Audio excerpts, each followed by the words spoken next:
Let's Talk Nursing is brought to you by bjninform.com, a learning platform for bite-sized, evidence-based content that supports all aspects of nursing.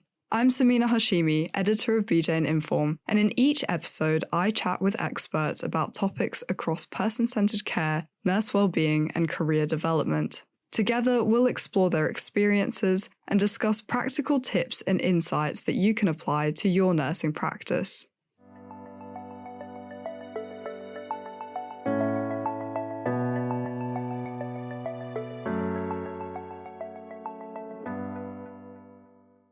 Hello and welcome to this My Wellbeing episode of Let's Talk Nursing, the BJ and Inform podcast. Today I'm joined by Rochelle Tattersall, who is a student nurse, soon to be registered nurse at the University of Leeds. Her passion for nursing and writing drove Rochelle to become a Nursing Times student editor, where she discussed what it's like to be an autistic student nurse. She's now an outspoken campaigner for the rights of autistic nurses and students. Thank you so much for joining me, Rochelle. That's okay. And congratulations on being a soon-to-be registered nurse. When does that officially start? So I've got 2 shifts left on placement, and then just got to go to exam boards. So, Oh, that's amazing. And yeah, I hope it goes really well. thank you. So in today's episode, we're looking at Rochelle's experiences of being a student nurse while navigating her autism diagnosis. We'll explore topics around getting a diagnosis, being on placements, reasonable adjustments, and general intersectionality between autism and nursing. So before we dive into the episode, I wanted to do a quick terminology check. I'm aware that many people prefer autistic person over person with autism, but obviously this can depend on who you're talking to. So I just wanted to double check this with you. What are your preferences around terminology when talking about autism? I I think autistic person probably sits better. I'm not that attached to any terminology really, but I think autistic person is probably better. Yeah. A way to go. Yeah. Yeah. Okay. Amazing. Thank you for clarifying that. I'll stick to autistic person, autistic student nurse, and soon to be nurse. So you've written about receiving an autism diagnosis later in life and how this affected your self-perception. Could you tell me a bit about your journey towards being diagnosed? I was diagnosed about just coming up to 3 years ago, and I went for diagnosis because I recognised a lot of myself in my son who is autistic, and it took quite a long time, and it's not an easy thing to get. You've got a lot of hoops to jump through, especially as I was going to say, especially as an older person, but I think even when you're trying to get a diagnosis for a child, it's still quite difficult. But now I've got it, I am really, really happy that I went for it. And it did sort of change my perception a little bit. And for a little bit, I was a little bit like questioning everything in my life. But now I'm really grateful that I did do it. And I had to pay for it privately. It wasn't something that was available to me through the NHS, but I'm glad that I did it now and that I've got it, because it's really helped me in the last few years. Yeah, and when you say that you saw signs in yourself that you were seeing in your son, what sort of signs were those? Perfectionism is a big one for me, and the need for routine, like quite strictly adhering to routine, preferring to be on, or needing to be on my own quite a bit to sort of recharge after I've been with other people. And like I mask quite a lot, so I see him doing that, and then when he comes home, it's like the mask comes off, and he's like, he lets his real self out, and I think I do that. I do a lot of that as well, and it's just like little things from preferring your own company to needing that time to reset after you've been around other people. There was just lots of quite little things that I'd thought about, but not really thought about in that much depth until I noticed it in my son, and then I started to think, maybe that is why I've struggled so much. Maybe I'm autistic as well, and yeah, that's kind of what started the ball rolling for me. I'm sure most nurses are aware, but just for those who maybe are a bit unfamiliar, could you explain what masking means? So it's putting on a front when you're around other people to try and look normal. So because I didn't know, I've done it my entire life, I sort of rein myself in quite a lot. So and try my best to fit in. So I will mimic other people, their behaviors, even things like making eye contact. I find it so difficult, but I will do it because I know that that's kind of what you're supposed to do. So it's like acting like you think you're supposed to act, when really inside you're screaming, saying, "Oh my God, this is so difficult." I think that's the best way I can explain it. Mm, Does no, that does it make does that make sense what yeah. I'm saying? Yeah. No, definitely. That makes a lot of sense. And like you said, you feel like when you're out in public, you're putting on a front, and then when you get home or in your private space, and suddenly that mask comes off, and Yeah. you feel like, yeah, you can let your true self go with your son as well. Yeah.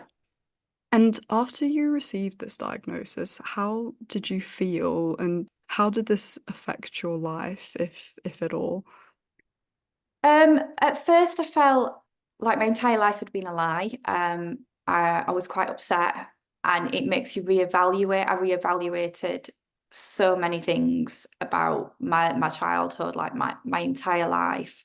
And but then afterwards, there was just like this profound sense of relief. Like it explained so much of how I felt about things and how much I struggle with like social interactions, and how like the lengths that I've gone to try and be like everybody else and fit in and be bubbly. And I remember once when I was quite a bit younger, I worked part-time in a hotel on a hotel reception, and I had like a one-to-one with a manager, and she was like, "You don't smile enough." And I'm like, "That's not who I am."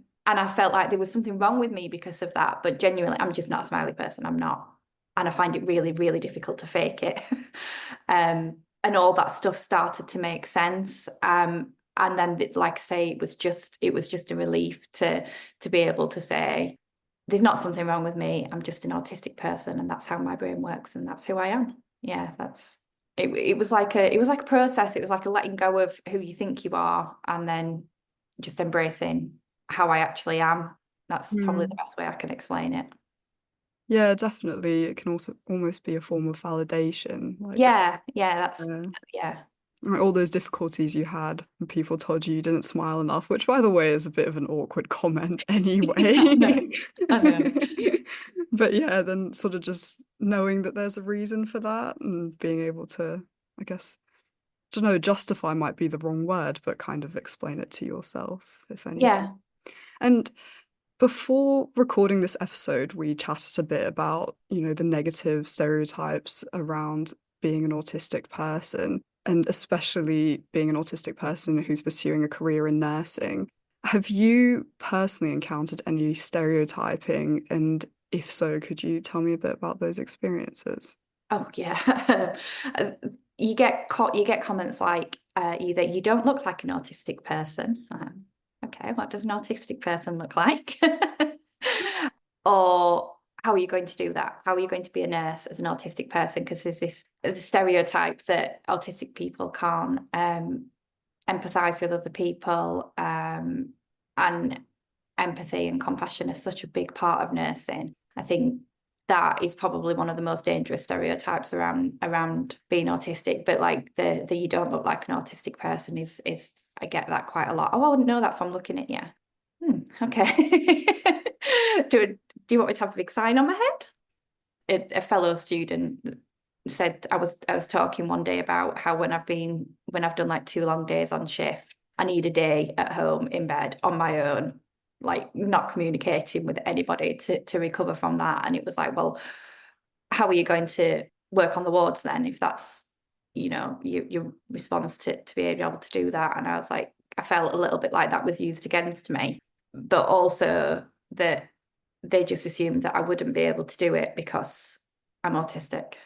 Yeah, unfortunately, there is still quite a bit of that out there. And like you said, that is a really dangerous assumption, just Yeah. thinking all autistic people. don't have Yeah. empathy, so they can't be nurses. Yeah. Yeah. And before we started recording, you also said something really interesting that a lot of people meet one autistic person and then say, Yeah. I know what all autistic people are Yeah. like. Yeah. This one person is a representative of the entire community and how incorrect that is. Yeah, yeah. I think it was Chris Packham that I heard say it. When you've met one autistic person, you've met exactly one autistic person, and it really stuck. It really stuck with me, and that whenever I come up against somebody saying something like that is kind of what I will put back out there, and I will say, that it doesn't define me and my personality. I'm as different from any other autistic person as you are from any other person that's not autistic. So, yeah. Exactly. There's diversity in every Yeah. community. So you really can't put people in a box like that. No, and this is a bit of a tangent maybe, but I've heard that a lot of autistic women in particular experience those kinds of comments that you mentioned of, oh, I wouldn't have known that you're autistic or you don't look autistic. And do you feel like that has played a role in how people interact with you and your diagnosis? Yeah, I think so. I think women can take masking a step further because we can literally put a mask on. We can do our hair, we can put makeup on. Not that men can't do that, but generally speaking, men don't do that.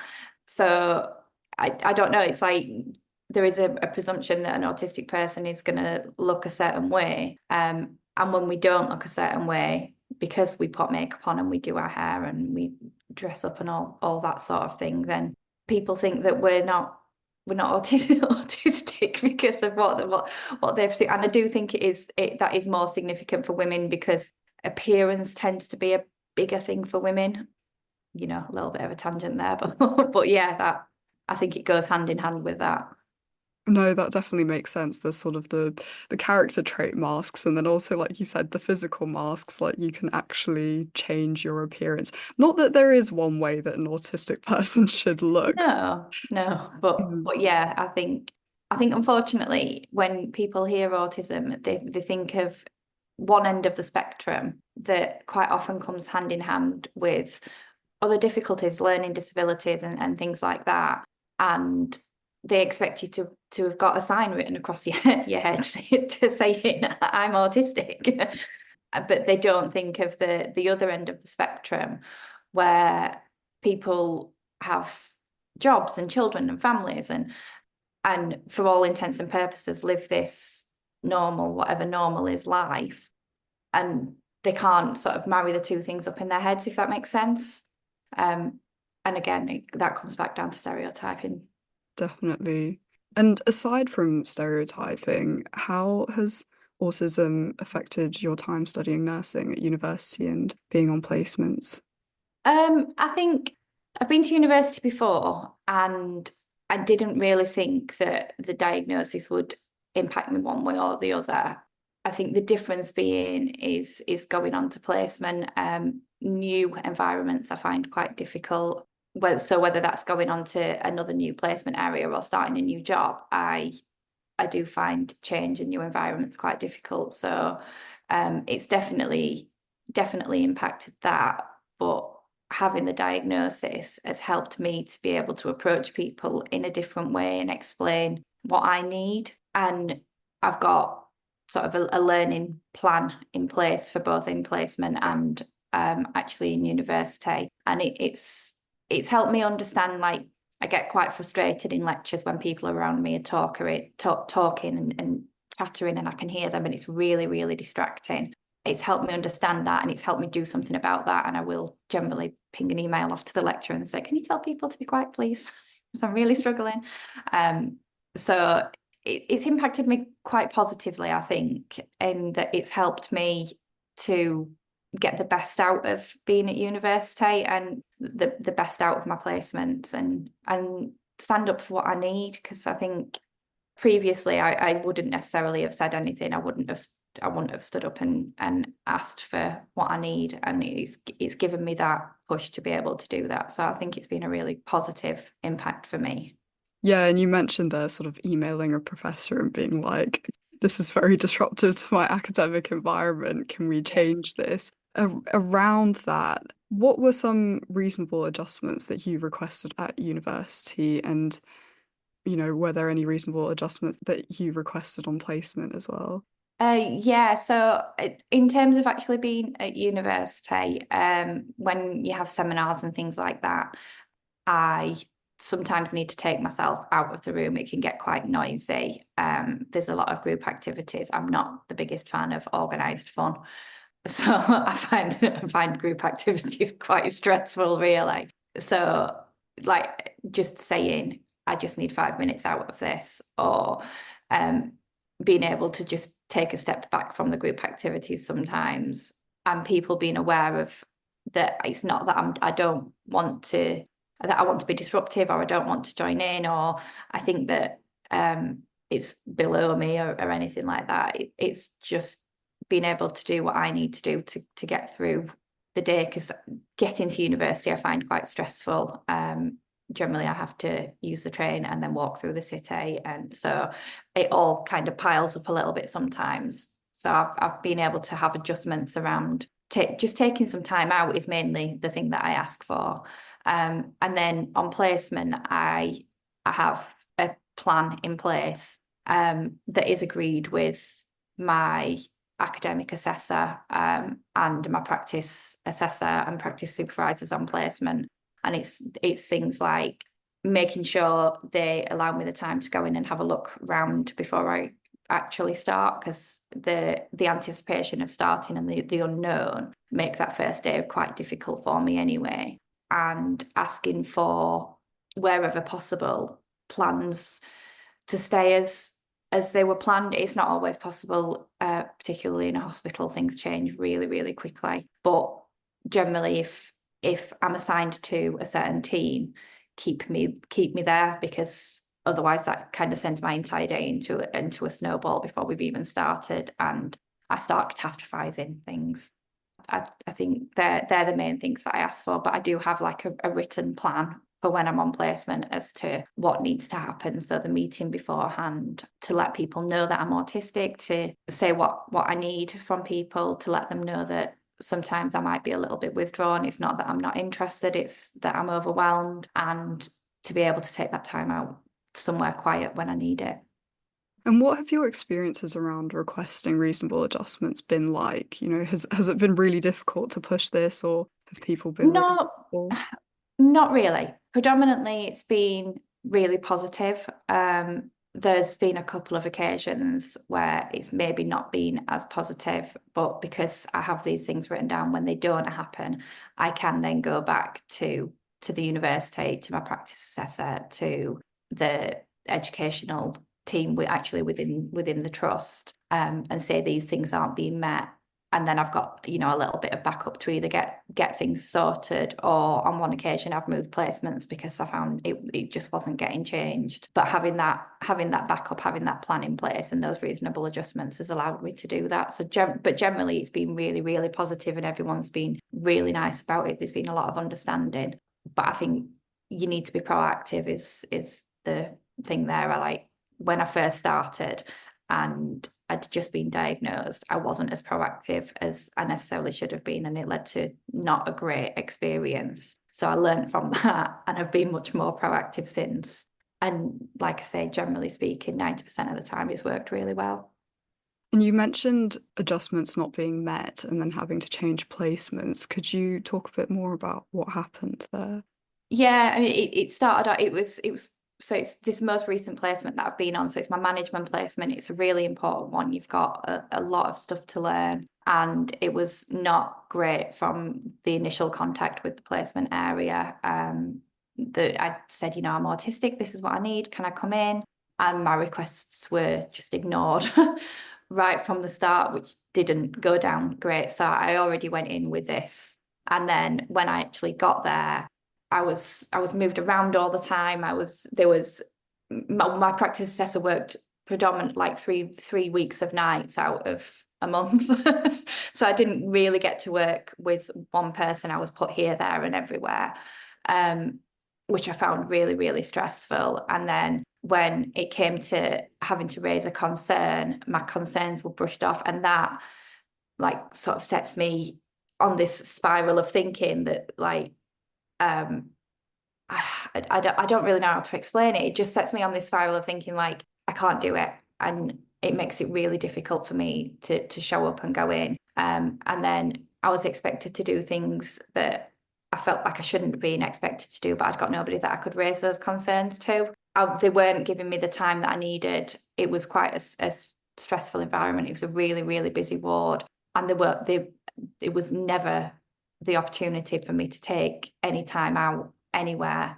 Um, and I just got to a point where I thought I'm not getting anywhere on my own here. So then I had to go back to the university and say, look, these are my adjustments. This is what's happening. This hasn't been met. And the university were really good at dealing with that, and then asked me what I wanted to do. And I said, I need to go somewhere else. I don't feel like this can be rectified here. And fortunately, they moved me. And on the new ward that I'm on, it's been amazing. And, it's just as busy, it's just as stressful, but it's been a really good experience. So I'm glad that I stood up for myself. And I'm glad that I had those things written down and in place that meant that within about 2 days, I was able to switch, and my experience wasn't I haven't had to extend by much my placement, and my experience wasn't interrupted. There wasn't a massive gap and things. So yeah, it's turned out quite positive, but it's not great. Yeah, that sounds like a really difficult situation to have to deal with, but it sounds like you handled it really well, and at least you were able to change placements and you enjoyed the second placement. And you mentioned sometimes showing up to placement and being a little overwhelmed and this coming across as looking bored or like you don't want to be there, maybe. And in your Nursing Times article, you wrote about an experience you had on your first placement where your desire to be on the placement was questioned because of this. Could you talk a bit about this experience? Yeah, so my first ever placement, my first day, the only time I'd ever been on a hospital ward before that was when I was visiting somebody.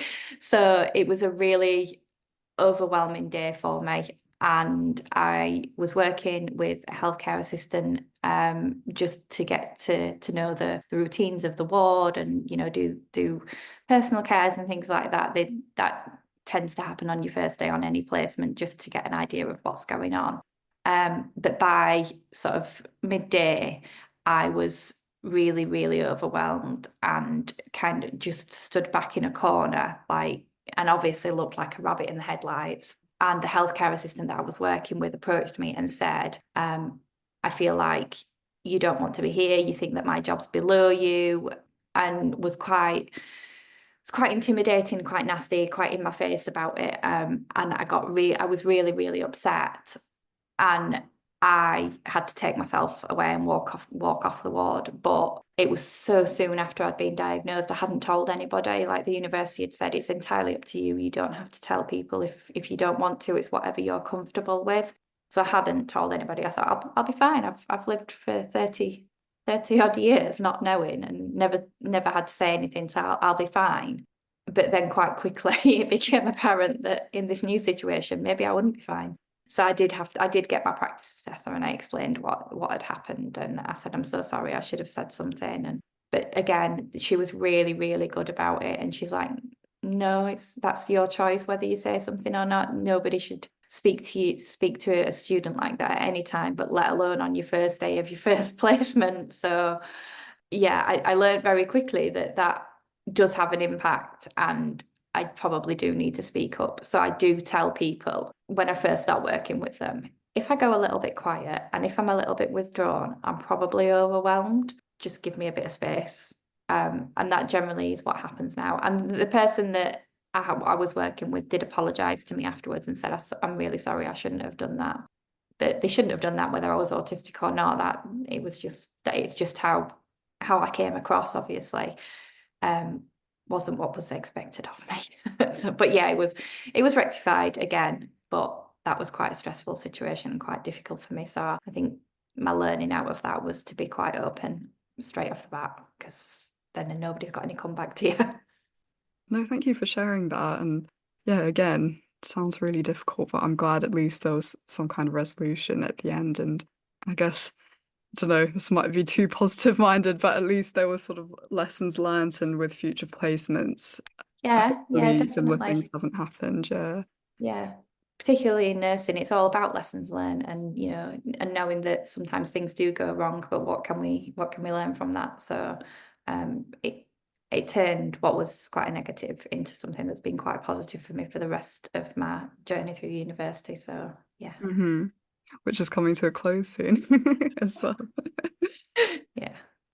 So, moving on to our three key actions, this is where I ask our guests to outline three practical actions that nurses who are listening can take away from the episode and start implementing into their practice or their lives. This can obviously be recommendations for neurodiverse nurses or student nurses, but also neurotypical nurses who are maybe interacting with neurodiverse colleagues or patients and want to learn more about this. So, what is the first key action that you would recommend?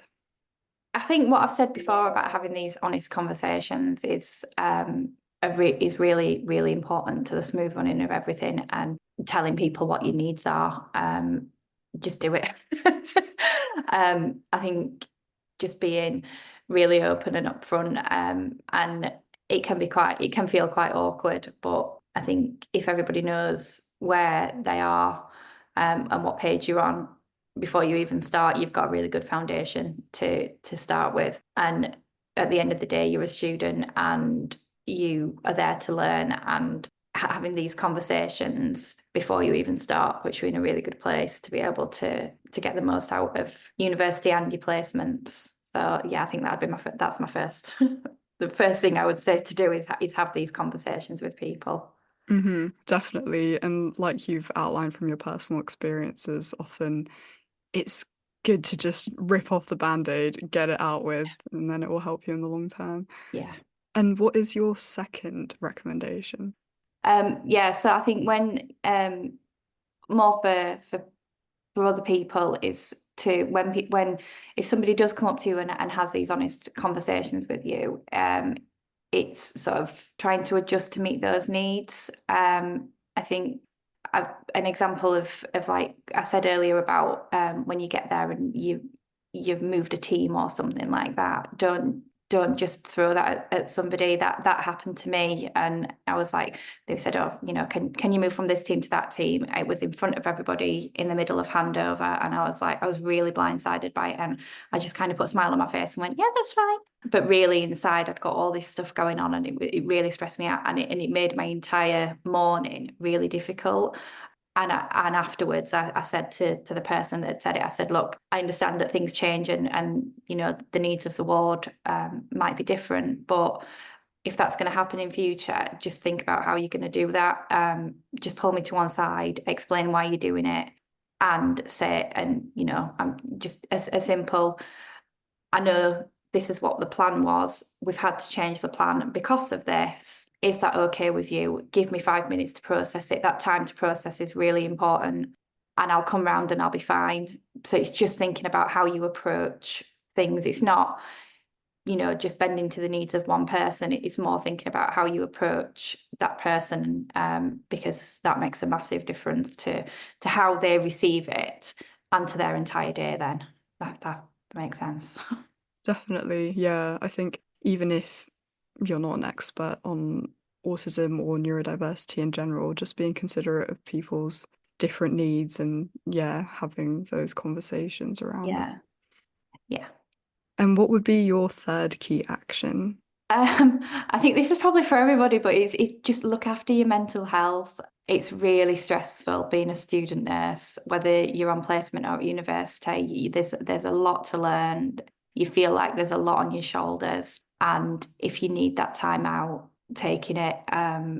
Obviously, particularly if you are neurodiverse, it's probably you probably need a little bit more of that, because especially if you placement is on a ward, it's a really artificial environment. It can be quite overwhelming, and you can't look after anybody else if you're not looking after your own mental health. So taking that time that you need, take your breaks. Always take your breaks. there's no badge of honor for not taking it. But then if you need that extra time, if you need that 10 minutes, use it while you supernumerate, because you might not get that opportunity again. So just look after yourself, and I generally need to sort of debrief at the end of a day. So I, on my way home, will generally speak to my mum, and just let it all out. And it's not, debriefing about patients and going into detail. It's more about how I felt throughout the day and just getting that all out, and then being able to get home and start afresh the next day. But like I say, that's probably for everybody. Mhm. That's not just. I don't think that just applies if you're neurodivergent. I think that's probably advice for everybody. Yeah, I think we talked about this in another podcast episode where the guest said there's only one of you. And if the nurse isn't taking care of themselves, then ultimately that's going to affect the patient as well. And so it's almost part of your role of being a nurse to do that self-care, to take care of Yeah. your own well-being, because that will help your practice. Yeah. And mistakes happen when you don't. So when you're not looking after yourself, mistakes happen and then everybody suffers. So I think, yeah, it's huge for everybody, not just for being neurodivergent, but I think particularly when you really do need, if you need 5 minutes, you need to take that 5 minutes. Mm. Yeah, a small step that makes a big difference in the Yeah, long yeah. term. Yeah, definitely. Well, thank you so much for sharing those actions and giving our neurodiverse and neurotypical listeners some concrete tips to, really start implementing. For the final segment of this episode, we're going to look at a couple of scenario-based reflective questions. So I'm going to read out two scenarios that a neurodiverse student nurse might encounter, and we'll then discuss how you would approach these situations. For our listeners, feel free to pause the episode and think about what you would do in these scenarios, and then press play to hear Rochelle's approach. So, our first scenario is you've been diagnosed with autism and want to request reasonable adjustments at your university and placements. How can you go about requesting this? So, we've obviously discussed your personal experiences around requesting reasonable adjustments earlier in the episode, but what would be your step-by-step recommendations to another autistic student nurse who wants to request adjustments? So at my university, we have a disabilities team that are generally university wide. So my first step was to approach them. They looked at my report. I had a couple of meetings with them and they drafted a reasonable adjustments document that then went to the School of Healthcare. And then I had a meeting with the School of Healthcare to look specifically at my needs around the course that I was doing. It's obviously really different to a lot of the other university courses, so it needs tweaking.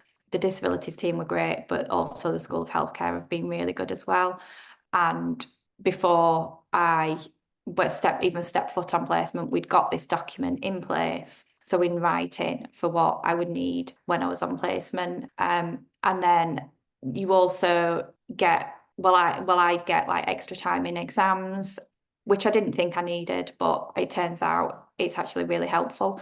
And I get to generally sit my exams away from the main group of people. So there might be 10 of us in a room instead of 150 of us, which again is really helpful when people are rustling papers and things that I talked about that I find really distracting. You might, especially if it's a late diagnosis, you might be a little bit reluctant to have those things because you think, well, I've never had those in the past, I don't need them now. But it will make your journey through university much easier if you do have those adjustments in place. The exam thing for me, I didn't think was going to be an issue, and actually it made such a big difference. So it's just reaching out, finding out who are the people to support you in the first instance. So you've got to be just a little bit proactive. Yeah. Yeah, I think that's really helpful. And yeah, it's interesting that you say, being proactive, getting the adjustments in place, but then also not shying away from the adjustments and recognizing that actually they can be super helpful Yeah. first. So the second scenario is you've asked for reasonable adjustments to be made at your placement, and it has been agreed that these adjustments will be put in place. However, during your time at the placement, most of the requested adjustments were not made. How would you approach the situation? Yeah, so we did talk about this earlier Yeah. about that is what that is what happened. So in an ideal world, what you would do is speak to your practice supervisor or your practice assessor, and you would hope that that would rectify the situation. You have that document for a reason.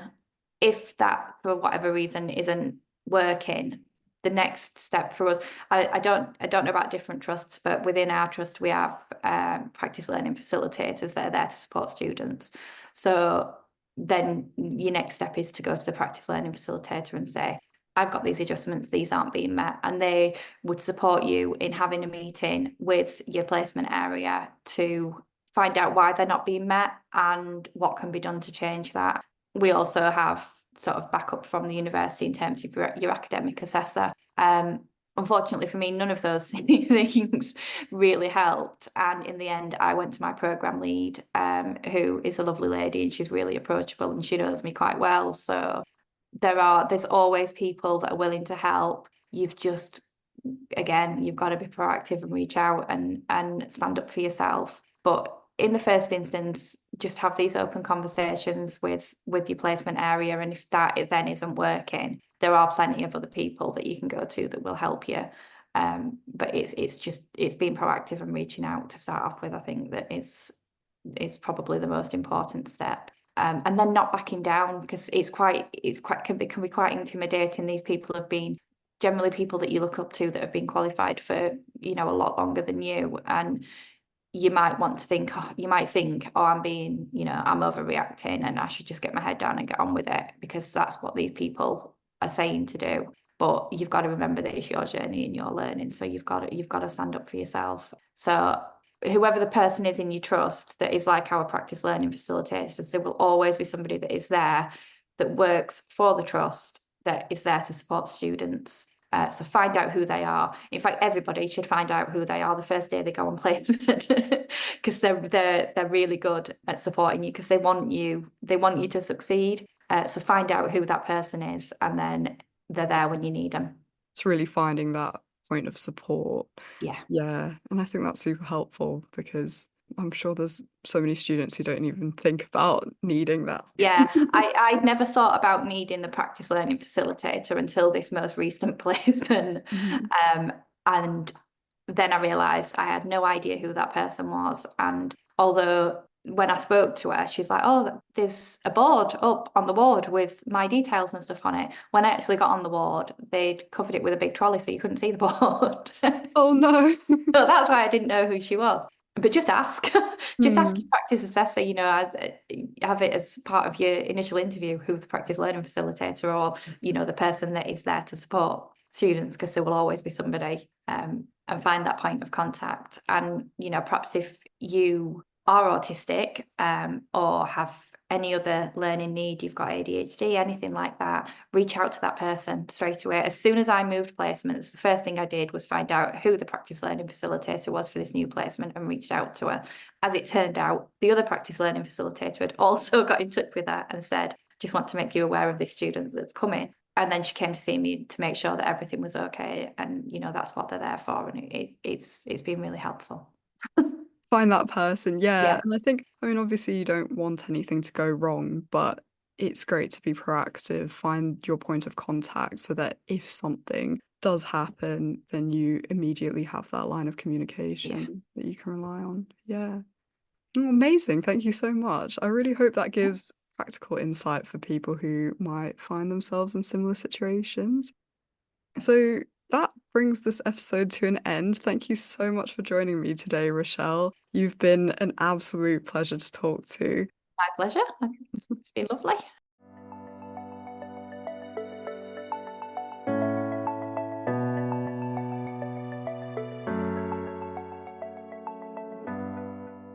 If you enjoyed this episode of Let's Talk Nursing, do follow us for new episodes and share with your colleagues. For more resources and past episodes, visit bjninform.com. Thank you so much for listening, and see you next time.